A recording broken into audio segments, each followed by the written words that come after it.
In this video, we're going to talk about why you're not being hired after you go for an interview and something called Interview Purgatory. So, if you're stuck in Interview Purgatory, it means you've been to a bunch of interviews and you haven't been successful. So, stay tuned.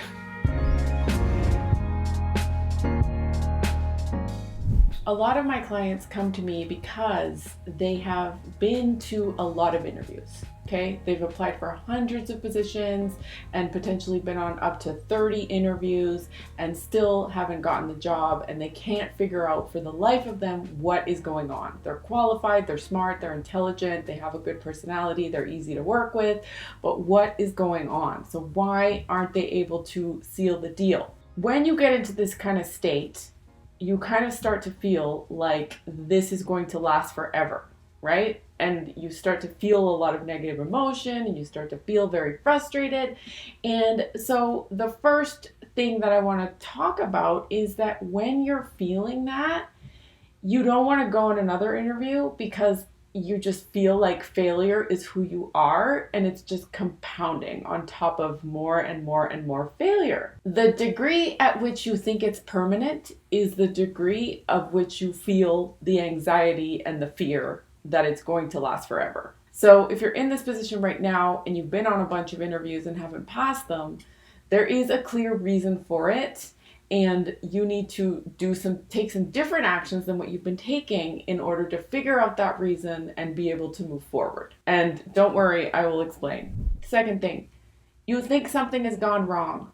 You think that you should have had an offer by now, and you think that you shouldn't have had to go on that many interviews. You think it should be easier. You've seen maybe friends who have gotten jobs sooner, right? Friends who maybe aren't as smart as you or less qualified. And you're thinking, why haven't I? And you're thinking that it should be different at this point. But I want to introduce the fact that maybe nothing has gone wrong. In fact, I know that nothing has gone wrong because every time you fail at something, you either get the lesson you needed or the result that you wanted. And the lesson that you needed, you haven't learned it yet. And so you can keep going and doing the same thing over and over without really assessing, and you can continue to need to learn that lesson, and that has not changed. Point number 3, what were your expectations? So did you expect to go on one interview and get the job, or did you expect to go on 5 interviews and get the job? Did you expect to go on 10? What was your expectation before you started this search?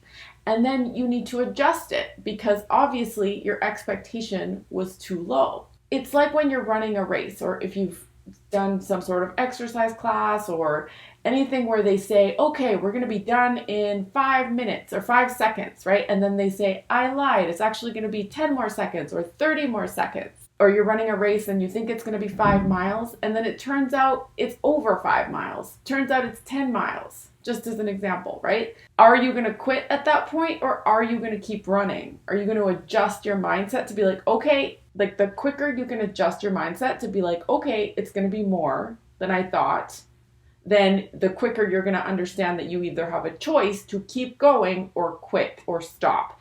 And stopping, taking a break, or quitting only slows you down. So the quicker you can adjust to that, the quicker you can move forward in a positive direction. Right? And be like, okay, I guess it wasn't this one. It's going to be like, I have to keep going, right? And then ask yourself, how many are you willing to do before you quit, right? And at any point, you can quit. Nobody's making you, right? You can go just get anything, like just go work for anything. Like you don't have to do it, right? And my clients, they are very smart and successful. They know they're capable of it. They have potential. So obviously they're not going to quit, because that would mean that they're wasting all their education, all their past experience, all their, capability that they have to make a big impact. So obviously they're not going to quit, right? So maybe that's you. Do you want to adjust your expectations and be like, okay, how much am I willing to do? And because it hasn't worked yet, I guess it's just going to take me a bit longer. This is part of my growth. Nothing has gone wrong. So yeah, where did you put the finish line, right? So if you put the finish line at 5 miles and it was at 7 miles, Are you willing to keep running to those 7 miles? And then when you get to those 7 miles, if the finish line's actually at 10 miles, are you willing to keep running? Right? What are you willing to do? You might have to slow down and take a breath, but you know that you're in it and you're going to reach the end. That's where you have to adjust your mindset and ask yourself, how much am I willing to do? And it takes what it takes, right? That's how life is. All these goals, all these big challenges, it's just going to take what it's going to take. And it's inevitable that you'll get there as long as you keep running. So a few questions to ask yourself. What were your expectations? How many times are you willing to fail to get there? What are you willing to do to get there? What is the upside of quitting? What do you have to lose? How many more times are you willing to fail? And of course, if you're going to get it, the answer is as many times as it takes. So as an example, for me, when I first started my business, I didn't really have any expectations. If I look back now, I will say I expected it to work a lot faster than it did. So maybe in the first year, I expected to make 100K. I don't remember, I was just kind of going with it, but I expected a lot faster, a lot sooner, because I remember getting a lot frustrated. When I look back at that now and I see that it actually took me 3 years to get to the point where I wanted to get to, but now where I'm at was completely worth it, I can see that my expectations were not adjusted properly. And also, there's things you can do to speed up the process. So for example, for me, as soon as I hired a coach and I found the one-on-one coach for me that was able to help me, I met my goal in that year. I superseded it. And the reason for that was because I found the guidance to help me and the speed that I needed in order to meet that goal.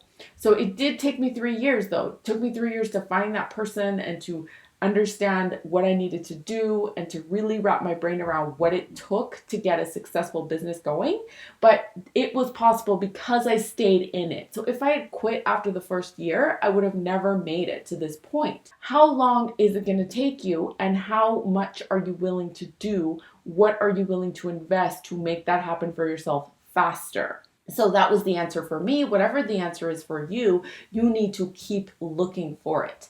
And that's what winners do. Winners always look for answers. So if they try something that doesn't work, they will look for another answer until they find the one that works for them.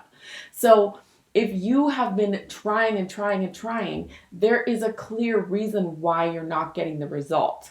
And there is somebody who can help you with that and help you understand why you haven't gotten it, help you adjust and move in a new direction. Because most of the time what people are doing is they're doing the same things over and over without realizing it.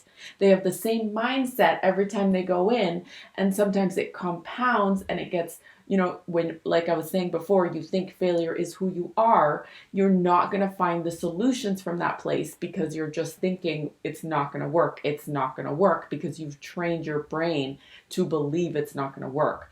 But there is no upside to thinking that. And there's really no point in going on those interviews if you don't believe it's going to work and if you're not evaluating. Evaluate and assess every failure very carefully and very methodically. Every time you go on an interview, you need to evaluate what it is you're doing. You need to find that reason why it didn't work. Now, yes, sometimes it has nothing to do with you, and most of the time it does. So most of the time there's a very clear reason. And the reason was you were not able to make them an offer they couldn't say no to. You don't have that skill yet, and that's okay. You can build that skill. You can learn how to do it, but it's based in your ability to sell yourself and your ability to sell yourself to yourself first so you believe in yourself. But you can't do that when you're coming from a place of it's not going to work, I've failed already, and you believe failure is who you are on a conscious or unconscious level. Next point, you need to take action in purgatory. So this concept of interview purgatory. You're going on interviews, it's not working, you're kind of stuck in interview purgatory. This is the place where people either quit or they take a break, they tell themselves they'll come back to it, and then maybe they do come back to it, and then maybe they get more interviews. The break is not what's going to do anything for you. The break is just going to slow you down dramatically. What's going to need to change is your thinking and your intentionality around evaluating everything that is happening when you go. You need to train yourself to take action even when you feel bad, even when you don't want to keep going. And if you can do that, if you can take action through those times when you feel bad, evaluate very intentionally and go back and do it, that is going to get you results faster. And that's something that a coach can help you do and help you see from the outside where you can't see it yourself. Evaluating and taking action anyway, even when you feel bad, is something that you can learn to do. And once you start doing that, that is the currency to your goal. It's the steps you need to take towards this goal and any other goal that you want. I had a client one time and he mastered this. He was going on interviews, evaluating very consistently and very thoroughly, and he didn't even have a feeling of disappointment after he was done anymore. He would be like, you know what, I didn't get it, but it doesn't matter to me. I'm fueled by the learning and I'm ready to go to the next one. And he questioned himself thinking, this is weird. Why don't I feel badly about this? And I was explaining to him that, you know what, feeling badly didn't serve him at all. There was no upside to that. So he was in a space where he was just ready to keep going until he got it. He got in the zone. He got the dream offer. So when you get in the zone, when you understand this is the process, when you're just going through and evaluating and taking the steps you need and using the failure as fuel instead of letting it discourage you, you are golden. Success is going to be inevitable for you. You always have control over something. So the biggest thought that will hold people back is, I have no control over this. I can't control whether somebody says yes to me or not. It's not up to me. The process is not within my control. That is a detrimental thought. There are so many things that are within your control. And I bet you're not doing them if you're watching this video. So the first thing, the interview is not just an interview. It's a sales pitch. You have the opportunity to make them an offer they cannot refuse. You also want to find out if you're the right fit by asking great questions and seeming really interested. But you don't need to be at the mercy of whether or not one person says yes to you, because you have control over how many interviews you get, which means you could have 5 on the go. You could have 10 going on, right? You could have several a week. And that is something you can control by how many people you reach out to and how many jobs you apply for and how many people you speak to. So there's so many things you can control. And you want to perfect your process, always having things in the pipeline, always having things going, and always having your sales pitch getting it sharper and sharper and sharper every time you go, right? And the better you get at it, the more you present it, the more certainty you feel in your body that you're the right person for the role and that you're totally capable of doing it and you're totally capable of taking that off their hands and making it a huge success, then the better you're going to be at it, and your success again will be inevitable, right? But you need to focus on what you can control, and you have to get rid of that mindset of, it's not up to me. I can't really do anything about it. It's up to them whether they say yes or no. Always up to you whether or not you get your end result or not. That is completely on you, my friend. And so when you step up and take that responsibility for it, you're able to take the action from the place you need to in order to get it. And when you learn to take action, massive, consistent action, even when you're feeling bad, you will be able to achieve any goal you want. Our brain wants to protect us. When we get rejected, it wants us to retreat and go hide in the cave, take a break, stop taking the action. This is what we'll want to do, and this is what most of you do. Taking consistent, massive action regularly is hard, and it's definitely harder in the beginning if you're not used to doing it. And that's why having a coach, having skin in the game, having a commitment on the line is a container that you can put yourself in that will make it so that your success is inevitable.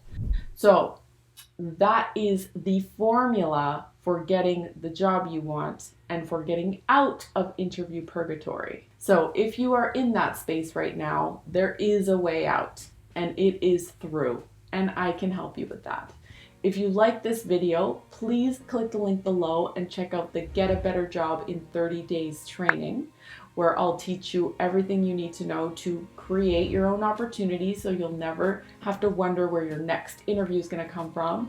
And I'll explain to you how to nail the interview and give you some strategies for negotiating your salary when you get to that point. So if you are interested in learning more from me, you can click the link below. You can also go to my website at www.nataliefisher.ca. I'd be happy to see you over there. If you like this video, give me a thumbs up. If you've hated this video, give me a thumbs down. Leave me a comment. I love talking to my subscribers. I will respond personally. I love what I do. I would be honored to help you. So reach out to me and I can help you get out of interview purgatory if it's something that you want help with. All right. Thank you so much, my friends. I will see you next week with another video.